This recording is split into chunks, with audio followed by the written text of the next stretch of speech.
पटीत समाजात टिकविले महासिद्धांताचे गोड रसिकत्व करिले लसित रसे तरविला श्री भागवतरो तया ज्ञानशाते विमलमती निवंदन करो ओम नमो ज्ञानेश्वराय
नमो सद्गुरु तुकया ज्ञान दीपा नमो सद्गुरु सच्चिदानंद रूपा नमो सद्गुरु भक्त कल्याण मूर्ति नमो सद्गुरु भास्करा पूर्ण कीर्ति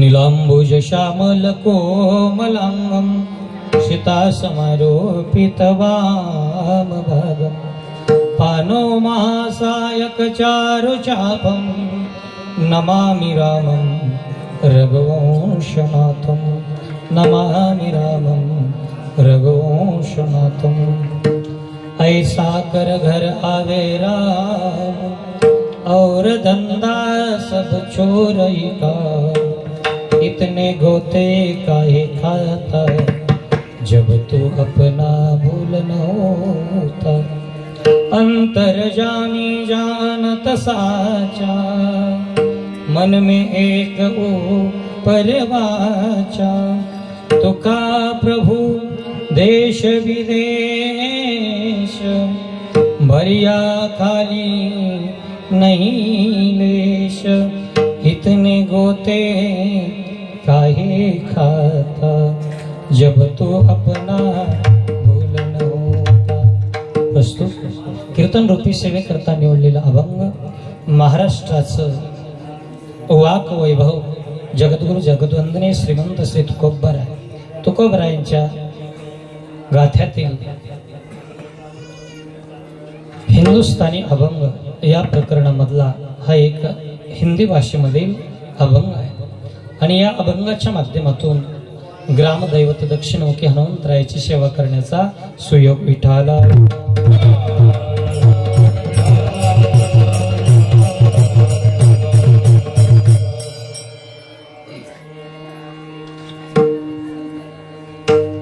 ऐसा कर घर आवे राम और धंधा सब छोड़ ही काम इतने गोते काहे खाता जब तू अपना भूल न होता।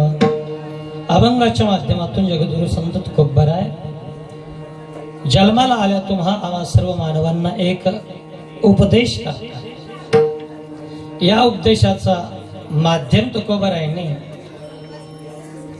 उपदेशपर अभंगाच्या माध्यमातून जरी बोलत असले तुकोबराय तरी आलेल्या प्रत्येक मानवाला सांगतात कर्म व्यवस्थित प्रकारचे करा। प्रत्येक जण तर कर्म करतोच, जन्माला आल्याच्या नंतर इथं कर्म करायचं नाही ठरवलं तरी सुद्धा कर्म होत असतं। मग कर्म जर करावं लागत असेल, कर्म चुकत नसेल माणसाला, तर माणसाने कर्मच असं करावं, ऐसा कर घर आवे राम। ज्या कर्माच्या फलश्रुतीने तुमच्या घरी भगवान परमात्मा मर्यादा पुरुषोत्तम जानकीनाथ कौशल्यानंदन प्रभू रामरायाचं आगमन तुमच्या घराच्या ठिकाणी झालं पाहिजे, तो राम आपल्या घरी आला पाहिजे, असं तर तुमच्याकडून काहीतरी व्हावं, काहीतरी कर्म घडल्या जावं, काही तुम्ही कर्म करावं।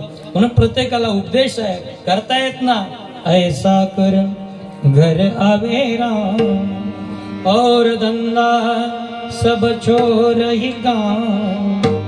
आणि राम घरला येण्याचा मार्ग सोडून जर दुसरा तू व्यापार करत असशील, धंदा करत असतील, तर तो जागच्या जागी सोडून दे। और धंदा सब छोर ही काम।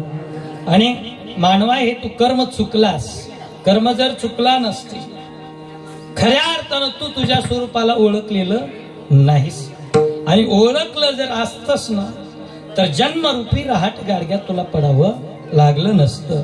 कारण इतने गोते काहे खाता जब तो अपना भूलन होता। स्वतःचं स्वरूप तू विसरलास, स्वतःच्या भगवंताचा अंश आहेस, या गोष्टीचा तुला विसर पडला, आणि या विसरामुळे तुला पुन्हा पुन्हा जन्माला यावं आणि मरावं, या चक्रव्यूहामध्ये, या फेऱ्यामध्ये तुला पडावं लागलं। म्हणून इतने होते काहे खाता जब तू अपना भूल न होता।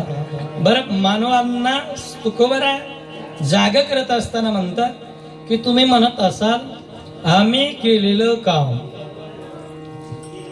कोणतंही करो, सत्कर्म असो का दुष्कर्म असो, सत्कर्म असेल तर सांगायची गरज नाही। कारण तुकोबराचे एके ठिकाणी म्हणतात, सज्जनाची माप चाले वाऱ्या हाती, कीर्तिमुखे त्यांच्या नारायण। सज्जनाचं जे कर्म आहे ते आपोआप त्याचा प्रसार होत असतो, म्हणजे देवाला माहीतच होतं, जनता जनार्दनाच्या मुखातून त्याचा प्रचार प्रसार व्हायला वेळ लागत नाही। पण सत्कर्म असलं तरी देवाला कळतं, आणि दुष्कर्म असलं तरी देवाला कळतच असतं। तो अंतरीची घेतो गोडी, पावे जोडी बाबाची। अंतरंगातलं सर्व जाणत असतो, म्हणून अंतर्यामी जानत साचा, मन में का परवाचा। अंतरंगामध्ये जे आहे ना, तो जाणून घेतो, त्याला सांगायची आवश्यकता नाही। तुम्ही कितीही मनामध्ये एक, वटात एक आणि वठात एक असं ठेवायचा प्रयत्न केला तरी जगाच्या समोर येत असतं। म्हणून अंतर्यामी जानत साचा, मन में एक ऊपर वाचा। हा, तुम्ही म्हणाल एवढं कुठं कळत असते का? आम्ही अंधारात ज्याला बड्या करायलो, प्रत्येक ठिकाणी देवरायला मंदिरामध्ये देवाला या गोष्टी कळत असतात का? होय, असा जर प्रश्न कुणाला पडला असेल तर तुकोबरायांनी शेवटी शेरा मारला, तुका प्रभू देश विदेश भरिया खाली नाही देश। तुकोबराय म्हणतात, अरे देव काय मंदिरातच आहे, आणि अल्लाह मंदिर आणि मस्जिदीमध्येच असतो का? तुकोबराय नाथांचा प्रश्न एके ठिकाणी संस्कृतवाणी देवे केली, आणि मराठी काय चोरापासून झाली। मंदिर मस्जिद में ही अल्लाह खड़ा, तर और जगह क्या खाली पडा। मंदिर आणि मस्जिदीमध्ये जर आपला राम राहत असेल, देव राहत असेल, तर बाकीच्या जागा काही ओस पडल्यात का? असं कधीच होऊ शकत नाही। परंतु का प्रभू देश विदेश भरिया खाली नाही लेश। एक तसुवर सुद्धा जागा देवा वाचून या पृथ्वीवर नवे नवे अनंत ब्रह्मांडामध्ये कुठच नाही। परंतु का प्रभू देश विदेश भरिया खाली नहीं लेश। इतने गोते काहे खाता जब तू अपना भूल न होता। अभंगाचा शब्दशः भाव आपला समोर सांगितला। तुम्हाला सर्वांना ज्ञात आहे की आजची ही कीर्तन रूपी सेवा कशाच्या निमित्तानं आहे, पण वक्ता या नात्यानं सांगण्याचं माझं कर्तव्य आहे. भगवंताच्या संतांच्या कृपेनं एक मनामध्ये संकल्पित केलेली वास्तू आमचे हरिभक्तीपरायण लक्ष्मणराव जयरामजी पंडित मामा आणि त्यांचे चिरंजीव सदाशिव भाऊ पंडित यांच्या संकल्पनेत मनामध्ये धरलेली एक वास्तू उभारण्याचा संकल्प भगवंताच्या कृपा आशीर्वादाने, साधू संतांच्या आशीर्वादाने तो पूर्ण झाला. आणि या वास्तुशांतीची, या वास्तूची शांती आणि घरामध्ये गृहप्रवेश या अनुषंगानं तुम्हा सर्व सज्जन मायबाप श्रोत्यांच्या दर्शनाचा आणि गुणीजनांच्या दर्शनाचा सुयोग आहे. विठ्ठल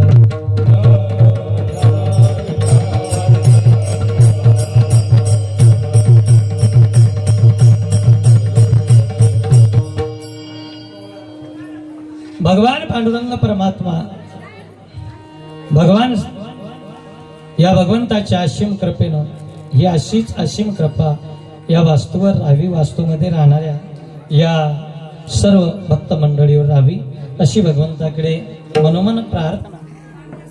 आणि या पाठांतरामध्ये गाथा पाठ असणारे, गाथ्यामध्ये ज्याचा हातखंड आहे आमचे पंढरीनाथ अण्णा आहे. इकडं आपल्या गावातील भागवताचार्य, रामायणाचार्य, आम्ही ज्यांच्याकडून परमार्थाला लागलो असे हरिभक्तीपरायण जनार्दन स्वामी, ही सर्व दिग्गज मंडळी आहे.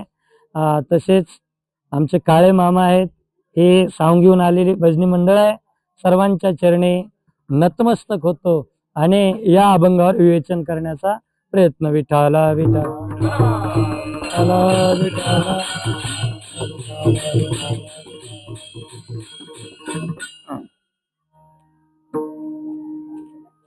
अभंगाचा भाव तुकोबर आहे, आम्ही प्रगट केलेला आहे. वास्तुशांती निमित्त असणारं कीर्तन आम्ही सर्वजण मायबाप या ठिकाणी जमलेलो आहोत.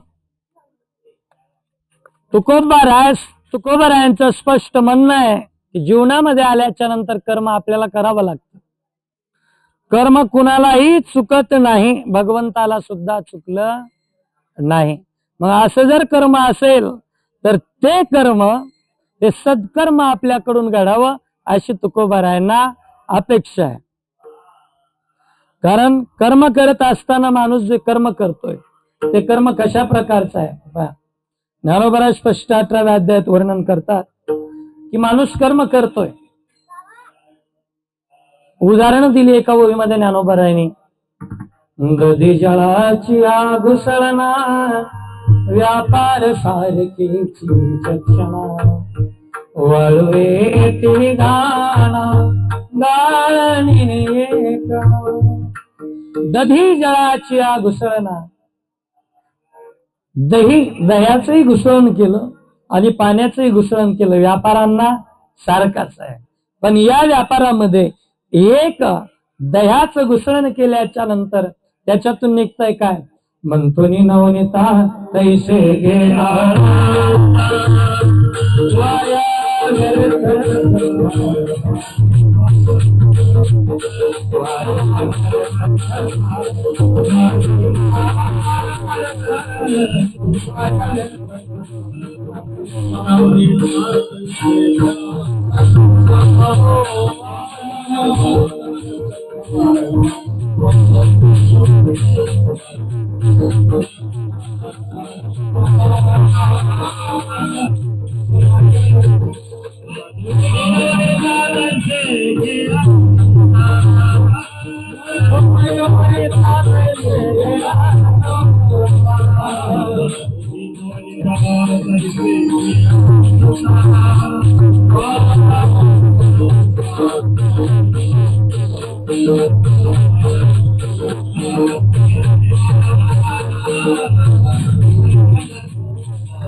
दह्याचं जर घुसळण केलं एखाद्या माऊलीनं तर त्या घुसळणा अंती एका बाजूला त्या मंथनामधून नवनीताची प्राप्ती होते, साराची प्राप्ती होते. आणि असा राहिलेलं ताक सुद्धा उपयोगाला येतेच, मार्गी लागतं. पण एखाद्यानं पाणी घेतलं आणि पाणी ढवळीत बसला तर त्या घुसळणामधून कशाचीच प्राप्ती नाही. मग व्यर्थ का आपण पाण्याचं घुसळण करायचं, त्यापेक्षा दयाचंच घुसळण करावं ना, आहे का नाही.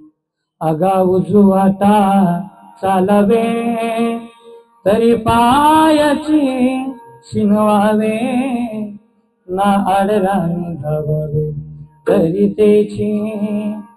चालत असताना पायाला दोन्हीकडे त्रास आहे. वाकड्या तिकड्या वाटेनं गेलं तरीही त्रास, आणि सरळ मार्गानं गेलो तरी सुद्धा पायाची हालचाल होणार आहे. पण दोन्हीकडे जरी पायाला त्रास घ्यावा लागत असला तरी काटेरी कुटेरी वाटेनं गेल्याच्या नंतर काटे बोचण्याची शक्यता असते. पण सरळ मार्गाने गेल्याच्या नंतर बंधे चालू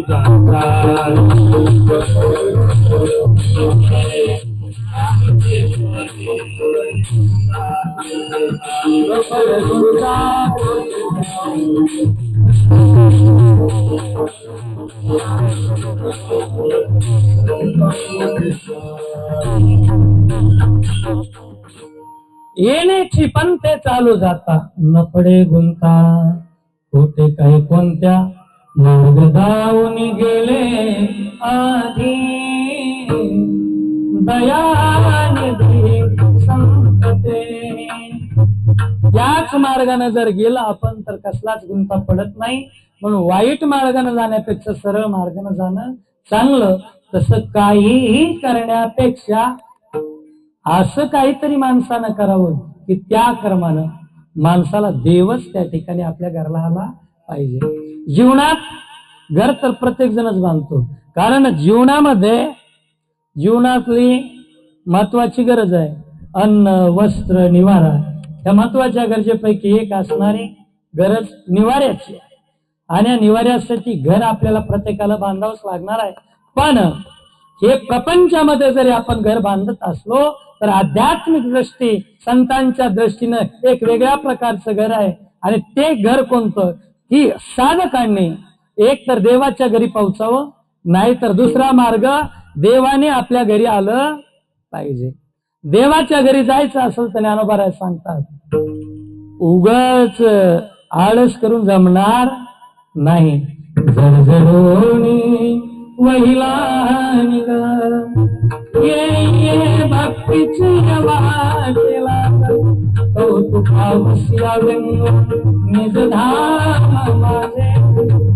हो, एक तर देवाच्या घरी जाऊ. तुम्ही देवाच्या घरी जाण्याचा अर्थ वेगळा काढायचा नाही. काय आपण म्हणतो ते गेले देव घरी. एखाद्या बाबतीत विचारलं आपल्याला माहिती नसलं, बरेच जण सांगतात गेले देव घरी. नाही, देवाची जागा घेणं, देवाच्या चरणापाशी जाणं, याचा अर्थ आपण देवाच्या घरला जाणं. पण देवाच्या घरला जाण्यासाठी काय करावं लागेल? ज्ञानोबाराजांनी सांगितलं आळस आज करू उद्या करू असं जमणार नाही. करावी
तुकोबाराय म्हणतात बाबांनो, जसं ज्ञानोबाराने सांगितलं, झडझडोनी वैला निग ये भक्तीची वाटेला ग, तसं तुकोबाराय म्हणतात करावी तातडी परमार्थाची.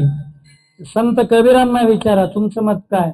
कबीरजी म्हणतात कल करे सो आज करे सब कल में बहुरी करे कब भैया बहुरी करे कब. आजचं काम उद्यावर ढकलणं. कल करे सो आज कर, उद्याचं आजच कर, आणि आजचं आज करे सो अब कर. का पल में परलय हो जाएगी बहुरी करेगा कब. मग करा, तातडी करा. परमार्थामध्ये सांगितलं, परमार्थामध्ये तातडी करणं गरजेचं आहे. जडजडून व्हायला निघालो आम्ही, बरं लागलो वाटेला. मग त्या कोणत्या वाटेनं जायचं की ज्या वाटेनं आपल्याला देवाचं घर सापडेल. देवाच्या घरला जाण्यासाठी एकतर देव आपल्या घरी यावा, नाहीतर आपण देवाच्या घरला जावं. दोन्हीनं आपल्या घराची सार्थकता आहे. मग आता दोन्ही पैकी आपण पर्याय कोणता निवडायचा, ज्याचं त्यानं ठरवायचं. मग हा आपण जर देवाच्या घरला जायचा विचार केला तर देवाकडे कसं जावं. श्री संत एकनाथ महाराज म्हणतात, देवाकडे निघालात ना, देवाकडे जाण्यासाठी 7 मार्गाचा अवलंब करा. रथ सांडोनी पहिले द्वारी, छत्र चामरे दुसरे द्वारी, पादत्राणे तिसरे द्वारी, तेजोनी नरी जायचे. निघाला देवाच्या वाटेनं, देवाच्या घरी पोहोचायचंय तुम्हाला. एक गोष्ट करा, देवाकडे जात असताना, आता आमची ज्ञानोबारायासोबत येणारे जे 25 लाख 30 लाखाचा जो सोहळा आहे, यांच्याकडे गाड्या नाहीत का. यांच्या गाड्या रोडनं पुढे जातात आणि ही माणसं पायानं चालतात. ज्ञानोबा तुकाराम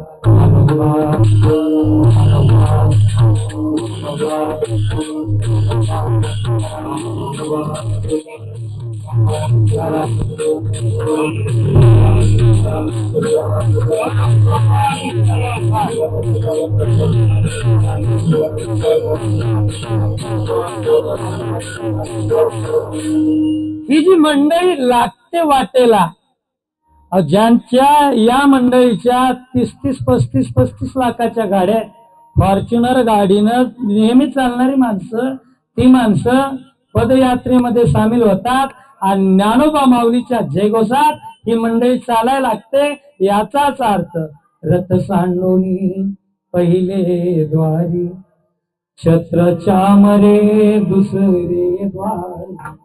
डोक्यावर कसल्याही प्रकारचं पदाची छत्री असेल ती सुद्धा बाजूला सरकतात. म्हणजे ज्यांच्याकडे लाल दिव्याच्या छत्र्या आहेत आताच्या भाषेत, त्या लाल दिव्याच्या छत्र्या सुद्धा बाजूला सोडतात. म्हणजे छत्र चामरे दुसरे द्वारी. देवाकडे जात असताना पहिली गोष्ट, कसल्याच वाहनामध्ये बसून जाऊ नका. मार्गाला लागलात ना, पदयात्रेत सामील व्हा. दुसरी गोष्ट, जात असताना त्या भगवंताकडे एक काम करा की त्या भगवंताकडे जात असताना डोक्यावरचा मुकुट कोणताही असो, पदाचा मुकुट असो, दिव्याचा मुकुट असो, तो बाजूला काढा. छत्र चामरे दुसरे द्वारी, पादत्राणे तिसरे द्वारी. पादत्राणे पायामध्ये घालायची, वाहन कधी देवाकडे न्यायची नाही. किंवा सांगायचं म्हणजे पदाचा अभिमान घेऊन देवाकडे जायचं नाही. या 3 गोष्टी सोडा. 3 दरवाजे तुम्ही भगवंताकडे जाण्याच्या 3 पायऱ्या, अर्थात 3 दरवाजे ओलांडून देवाच्या जवळ जवळ तुम्ही जाणार. चौथे द्वारी सांडितार्थ, 5वे द्वारी निशेष स्वार्थ, हो, चौथ्या दारामध्ये पैसा, आपल्याजवळ असणारा जो पैसा आहे ना, काही जण म्हणतात देवाकडे जायचं म्हणजे आपण भली मोठी पावती फाटली की बाकीचे 48 तासापासून रांगेत लावले, त्यांच्या अगोदर पाठ्याचा दर्शनाला नंबर, कारण स्पेशल दारानं आपण देवाकडे जातोय ना. नाही नाही नाही, भगवान नाथ बाबा सांगतात की नाही, चौथे द्वारी सांडित अर्थ, पाचवे द्वारी निशेष स्वार्थ. देवाकडे जात असताना तुम्ही स्वार्थ घेऊन कधीच जाऊ नका. स्वार्थ घेऊन जर गेलात ना, भल्या भल्यांना देव दूर लोटतो. नाहीतर विचार करा, राजा रावणाकडे कोणत्या गोष्टीची कमतरता होती का? कसल्याच गोष्टीची कमतरता नाही, पण एक दमनाच्या ठिकाणी स्वार्थ धारण केला. दोन गोष्टीचा स्वार्थ आहे. एक, आईच इंद्रदेवानं बुडवलेलं पाण्यामध्ये लिंग, पूजेचं लिंग, पूजा भंग झालेली आहे, भगवान श्री शंकराकडून लिंगाची मागणी करायची, म्हणून हा एक स्वार्थ धरला होता. आणि दुसरी गोष्ट, मनाच्या ठिकाणी कामना धरली होती, त्या भगवान परमात्म्याकडे जाईल आणि त्याकडे गेल्याच्या नंतर त्या परमात्म्याकडून आपल्याला त्याची पार्वती मागून घ्यायची. दुसऱ्या प्रकारचा स्वार्थ होता. कारण तो कसा, त्रिभुवनी उदार, त्रिभुवनी उदार, हो त्रिभुवनी उदार, त्रिभुवनी उदार,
त्रिभुवनात उदार असणाऱ्या त्या कैलाशीचा राणा भोळा चक्रवर्ती, त्या भोळ्या राजाकडे राजा रावण गेला. त्याला वाटला हा भोळाच आहे, लोक सगळे भोळा म्हणतात, भोळा होते. नाही नाही नाही, आपल्याला वाटत असेल भोळा आहे, पण त्याच्यासारखा चतुर दुसरा कुणी नाही. अंतरंगातला भाव जाणला आणि भगवान शंकराने त्याच्याकडे पाहिलं सुद्धा नाही. सकाळी 6ला पोहोचलेला तो रावण 12 वाजले तरी पाहिलं नाही. कवाला श्रावणा, चहा घ्यायची, कॉफी, चौकशी केली नाही. मग त्यावेळेला राजा रावणाने आपलं मस्तक काढलं, हाताच्या शिरा काढल्या, विणा बनवला, भगवंताचं भजन केलं आणि त्या भजनातून ज्यावेळेस प्रसन्न केलं त्यावेळेस प्रसन्न झाले भगवान शिवजी. आणि पाहुनिया भक्तनाथा सोय देया पुली कांता. त्या राजा रावणाची भक्ती पाहिली आणि मग स्वतःची पत्नी सुद्धा दिली, लिंगही दिलं. एवढा तो उदार आहे. पण त्याच्याकडे जात असताना चौथे द्वारी सांडित अर्थ, पाचवे द्वारी निशेष स्वार्थ. हो, स्वार्थ सुद्धा सांडायचा. मग भगवंताकडे जायचं आणि भगवंताला एकच विनंती करायची, भगवान मी आणि तू वेगळा नाही, तुमच्यातील माझ्यामध्ये भेद नाही. मी तूपणाचा सोडून सांगात, मी आणि तू या दोन गोष्टीचा विचार सोडायचा. मी तुमचाच आहे, तुमची कृपा दृष्टी माझ्याकडे राहू द्या. या मार्गाने जर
मी तू पण जाऊ दे दुरी एकची घोंगडी पांघरू हरी. म्हणजे भगवान तुम्ही आणि माझ्यामध्ये भेद नाही. आपुलेनी भेद विना माझे जाणी जे एकपण तयाचे नाव शरण घेणे मुजल. आपल्यातला भेद जाऊ देऊन मी तुमच्याकडे येतो. अशा प्रकाराने जर तुम्ही भगवंताकडे गेलात तर तुम्ही तव तू पावसी निजधाम माझे, तेव्हाच भगवान परमात्म्याच्या आपण घरी पोहोचू शकतो. या मार्गाचा अवलंब करा आणि भगवंताच्या घराला जा.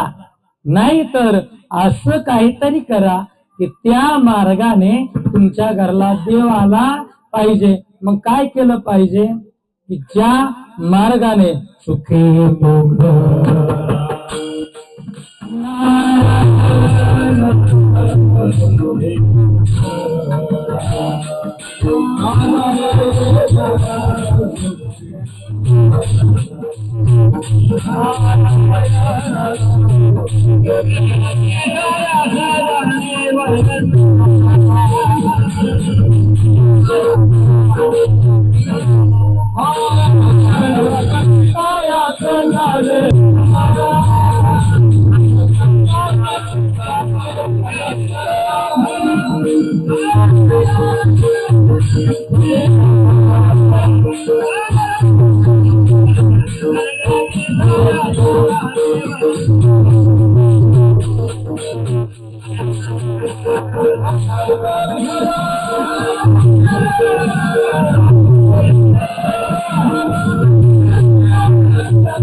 काही करा याचा अर्थ नारायण घरी येतो. नारायण म्हणजे कोण? तुमच्या गावात आहे का नारायण एखादा? तुमच्या गावातला पजईचा, रेवाळ्याचा, वराडाचा, डाकण्याचा कोणता आहे का? नाही, तो नारायण नाही. नराचे जे आयतन याला नाव नारायण. नराचे जे आयतन, जो माणसाला सगळ्यांना आधार देतो, आधार देणारा जो कोणी असेल ना सर्व मनुष्य सृष्टीला, मनुष्य जातीला, त्याचं नाव आहे नारायण. आणि तो नारायण आपल्या घरी सुखे येतो. न लगती सायास जावे वनान तरा, सुखे येतो घरा नारायण. मग हो, सुखे घरला नारायण येतो, सायास लागत नाहीत, काही करायची गरज नाही. मग करावं काय सांगा ना. सांगितलं त्याच अभंगाच्या सुरुवातीला.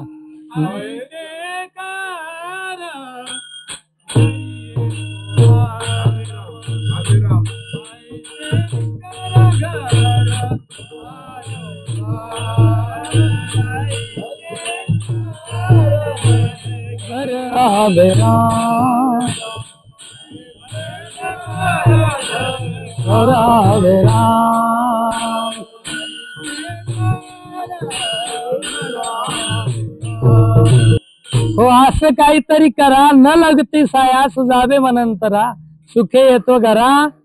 असं काहीतरी करा की ज्याच्यात सायास पडणार नाहीत. नाही तर देव प्राप्तीसाठी खूप जणांनी बरेच सायास केले. शक्ती ऐकणारी मंडळी आहे, शक्तीमध्ये खूप छान वर्णन आलेलं आहे महाराज. त्या लक्ष्मण शक्तीमध्ये सांगितलं काही जणांनी देव आम्हाला भेटावा, देव आमच्या घरला यावा. एक झाले बोडके दंडी मुंडी सुडके. एक झाले बोडके. एक जणांनी काय केलं तर काही जण एक सुविचार नेहमी वाचतो आपण कुठे गेलं की, ज्ञान वाढवून विवेकानंद बना पण केस वाढून देवानंद बनवू नका. आता केस वाढवण्याची काही पद्धत काही ठिकाणी आली, केस वाढवणारे झाले, पण एक जण म्हणले केस वाढून वेळ लागायचा नाही, आपल्याला देव पाहिजे ना. एक झाले बोडके. डोक्यावर काहीच ठेवलं नाही, म्हणजे डोक्यावरचे केस सुद्धा ठेवायचे नाही, वस्त्र तर ठेवलंच नाही, टोपी नाही, पागोटा नाही. आता पागोटेवाले गेले, फक्त मीच एकटा दिसतोय. डोक्यावर काहीच ठेवलं नाही, बाकी पागोटेवालेच राहिले नाहीत, कारण तेवढं आयुर्मानच राहिलं.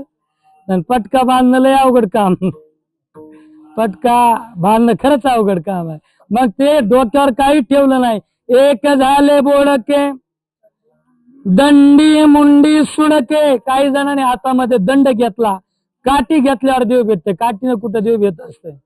काठी काय घ्यावी लोकांनी, कुत्र्यांनी गावातल्या त्रास देऊ नये आणि म्हाताऱ्या माणसाला पोरांनी चिडू नये, खवळू नये याकरता हातामध्ये काठी जुने माणसं वापरायची म्हातारे. दंडी मुंडी मुंडन. आणि काही जण म्हणले लंगोट लावला, अंगावरचे कपडे काढून टाकले म्हणजे देव भेटतो. काहीच नाही आणि काही झालं.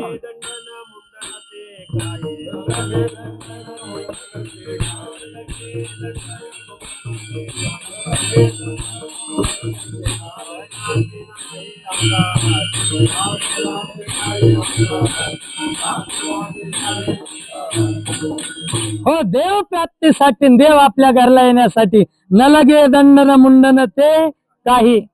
धनाची आटाआटी, पैशाची सुद्धा गरज लागत नाही. याच्यानं देवाची प्राप्ती नाही. देवाच्या घरी आपण जाऊ शकत नाही, देव आपल्या घरला येऊ शकत नाही. मग दुसरा म्हणला बोडकं होऊन दंडन मुंडन करून जर देव भेटत नसेल तर केस वाढून देव भेटल. म्हणून काही जणांनी केस वाढवले. केस वाढवल्यावर महाराज त्याच्यात बुजबुज बुजबुज झालं सगळं. केस वाढल्यावर काय होतंय, आळ्या होत्यात का काय होतंय, अरे फवारणा गेल्यावर कीटक पडतील, किडे होतील, कीटकनाशक फवारावं लागतील. डोक्यात केस वाढवले आणि त्याच्याकडे बघितलं नाही की उवा होतात, लिका होतात, आहे का नाही. केस वाढवल्याना त्यांना उवाची प्राप्ती झाली, देवाची प्राप्ती झाली नाही. केस वाढून देव भेटला नाही. काही जण म्हणले एका अंगुठ्यावर असं उभा राहायचं, वरी सूर्याकडे बघायचं, 12 वर्ष उभा टाकले पण देवाची प्राप्ती नाही. म्हणले चला आपण योग करू. रामदेव बाबा सासू अंदरलो सासू बाहेर छोडो, आहे का नाही. ते सगळं केलं, श्वासावर नियंत्रण मिळवलं पण देव भेटला नाही. योगी यांच्या ज्ञानी नाता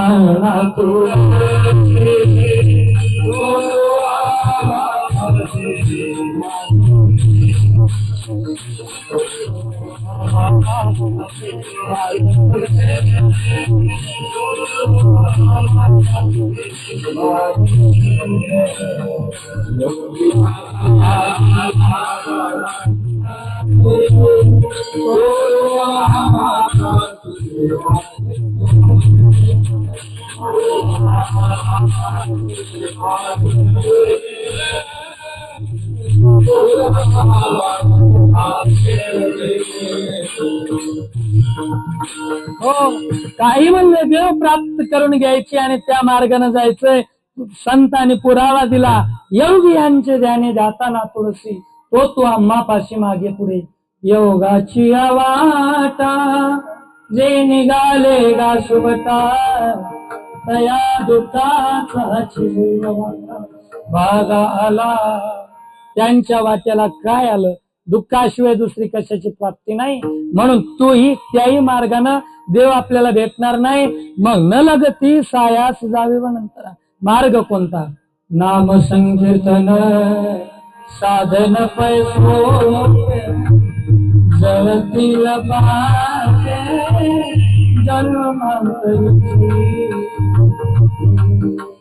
एक मार्ग सांगला आणि त्या मार्गाने निश्चित माझा परमात्मा घरी आल्याशिवाय राहत नाही. त्या मार्गाचा अवलंब केल्याबरोबर देव अनेकांच्या घरी आला.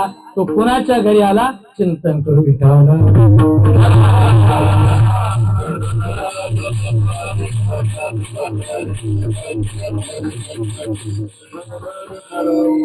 सर्व साधनं जरी कठीण असली तर एक मार्ग असा सोपा आहे.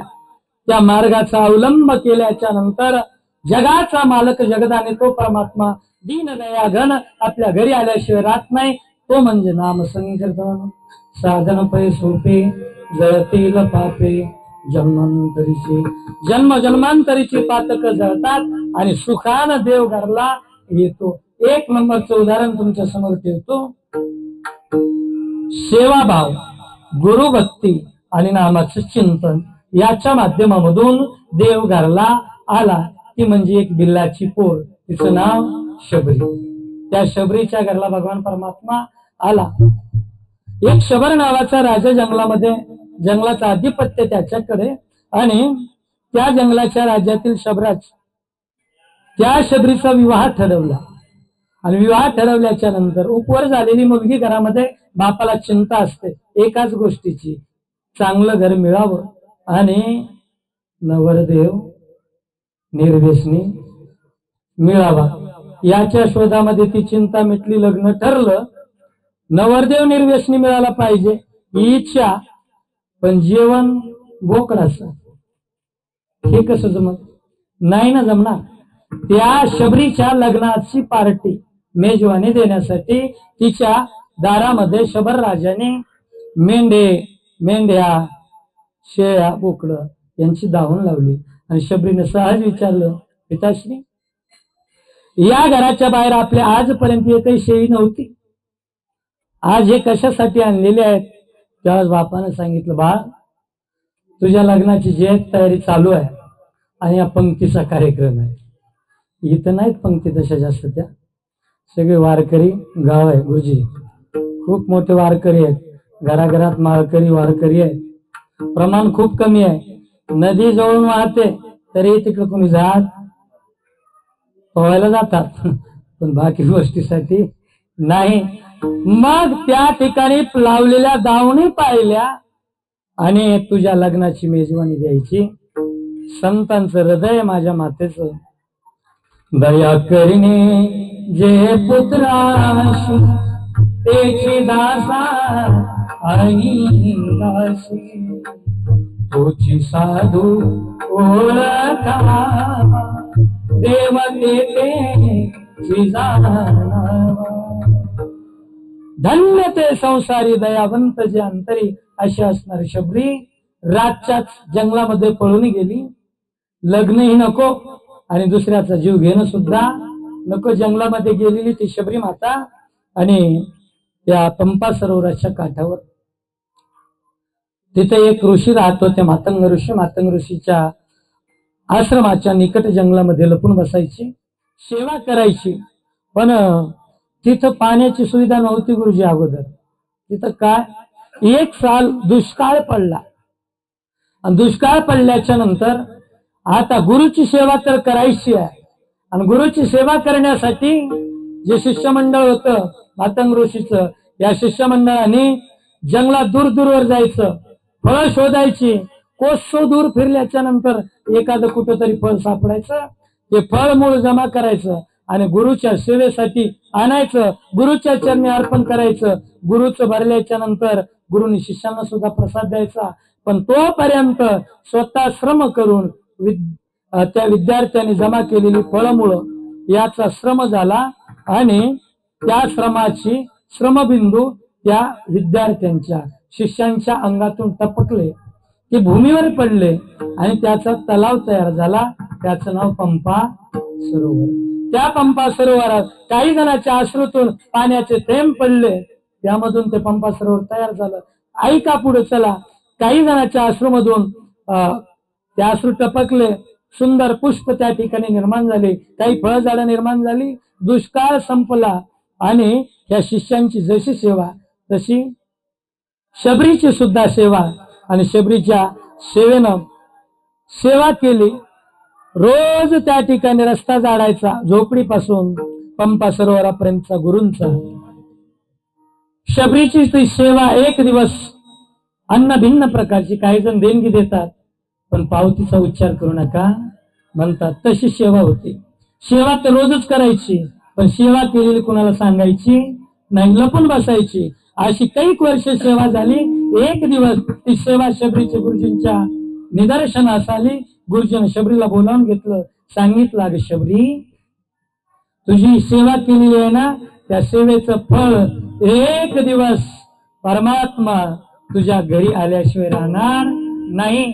आणि तिनं त्या भगवंताची सारखी सारखी सारखी गुरु शब्दावर विश्वास ठेवला, वाट पाहिली आणि दररोज एकच तिचं चालू राहायचं. जब मेरे राम सीता पावन होगा, शबरी की कुटियों का पावन होगा. जब मेरे राम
काय गोड इच्छा आहे शबरीची, कुणाला वाटतं?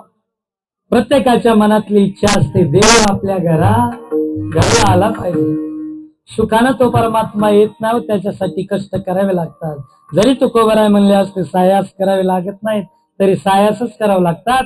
ते भक्तीच्या माध्यमातून आणि ते सायास केले.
काही लागत नाही परमात्मा आपल्या घराला येण्यासाठी.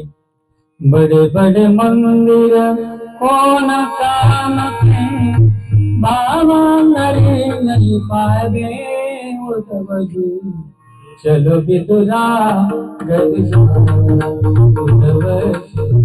चलो भी तुझा. देवाला आपल्या घरला आणण्यासाठी काही लागत नाही, देवाला फक्त भाव लागतो. आणि तो शबरीच्या घरला आला. तो थोर प्रेमाचा भुकेला आहे का नाही. हाची दुष्काळ तयाला कोणता, तर प्रेमाचा दुष्काळ भगवान परमात्म्याला असल्यामुळे भाव पाहतो. तो शबरीचा भाव पाहिला. काय होता शबरीचा भाव?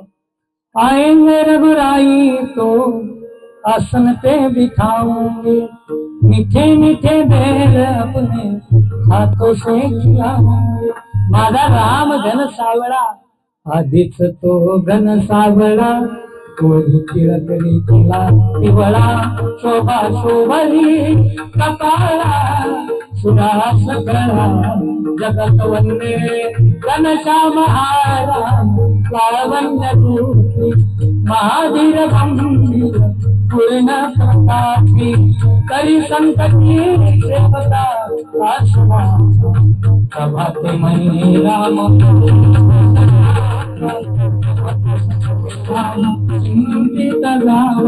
त्या परमात्म्याचं चिंतन रात्रंदिवस केलं, तो माझ्या घरी आला पाहिजे। काय करील आल्यावर?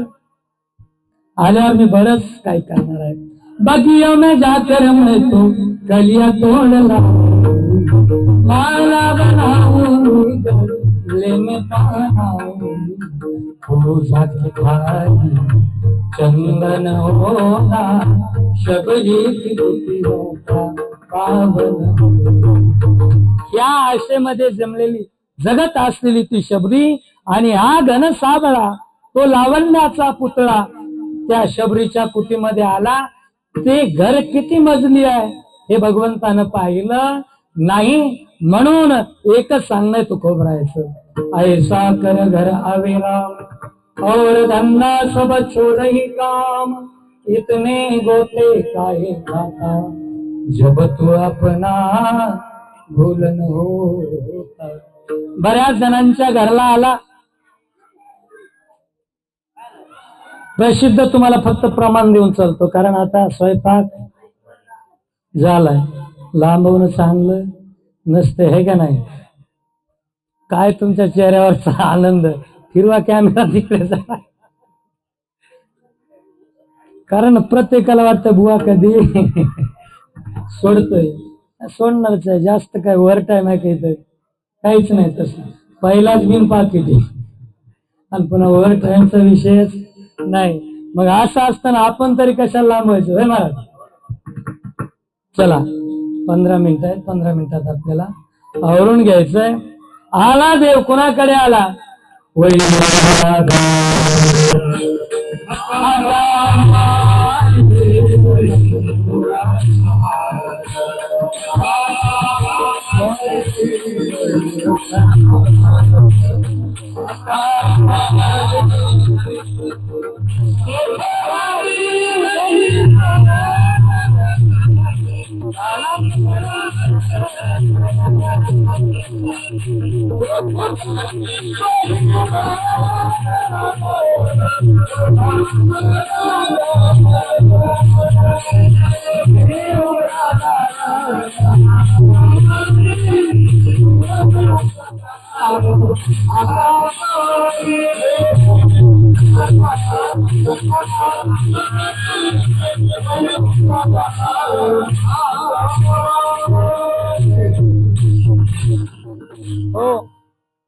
जो परमात्मा सौंदर्याची खाण आहे, राजस सुकुमार मदनाचा पुतळा, तो सौंदर्याची खाण लावण्याचा गाभा असणारा परमात्मा, त्या परमात्म्याने एक पातळ नेसलं, पातळ लुगडं नेसला परमात्मा, लुगडं नेसून भलं मोठं गटोडं घेतलं, फाटक्या चिंध्याचं बाळणपणाचं सर्व साहित्य घेतलं आणि आमच्या चोकोबरायच्या घरी आला। दार ते ठोठावलं, वहिनी उघडा दार हा कामारी। चोकोबरायच्या घरी आला। तुम्ही म्हणाल मग या चोकोबरायच्या घरी आला, आमच्या का येत नाही? आम्ही खूप श्रीमंत घराण्यात जन्माला आलो, आम्ही खूप उच्च कुळात जन्माला आलो, आम्ही खूप उच्च शिक्षित आहेत, पण त्या अडाणी चोकोबांच्या घरी का गेला? अनामिक त्यांच्या घरी का गेला असेल परमात्मा? तर एकच होतं, त्या भगवान परमात्म्याचं चिंतन आमच्या चोकोबाने केलं होतं।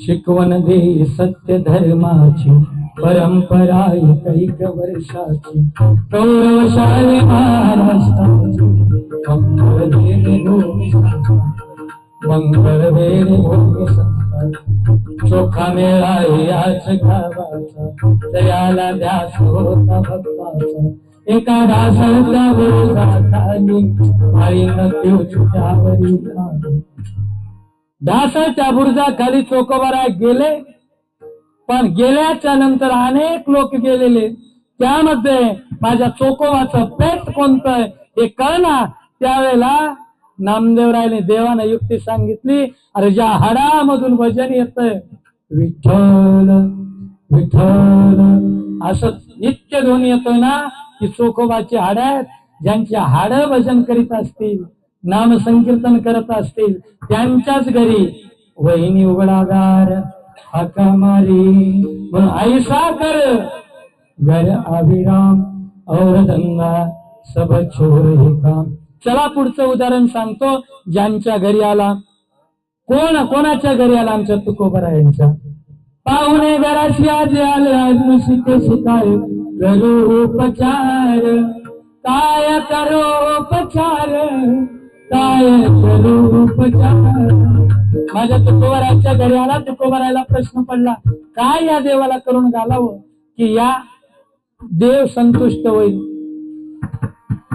काय पंचपक्वान तर नव्हतंच देवाला देण्यासाठी दरदरीत पाण्या माझी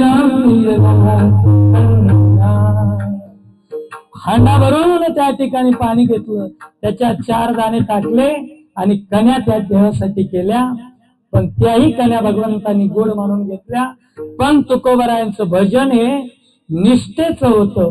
माझी मज झाली अनावर वाचा चंदयाना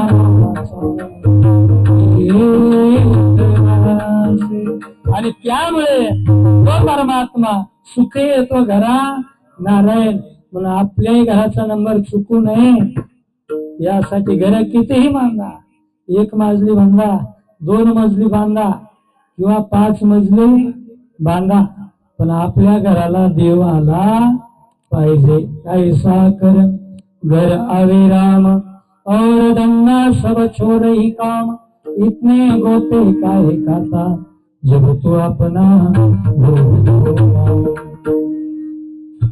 अंतरंगामध्ये जे एक असतं आणि पोटामध्ये ओठात एक असतं असं करू नका. अंतरजामी जानत साचा मन में एक वो परवाचा इतने गोते काहे खाता जब तू अपना भूल न हो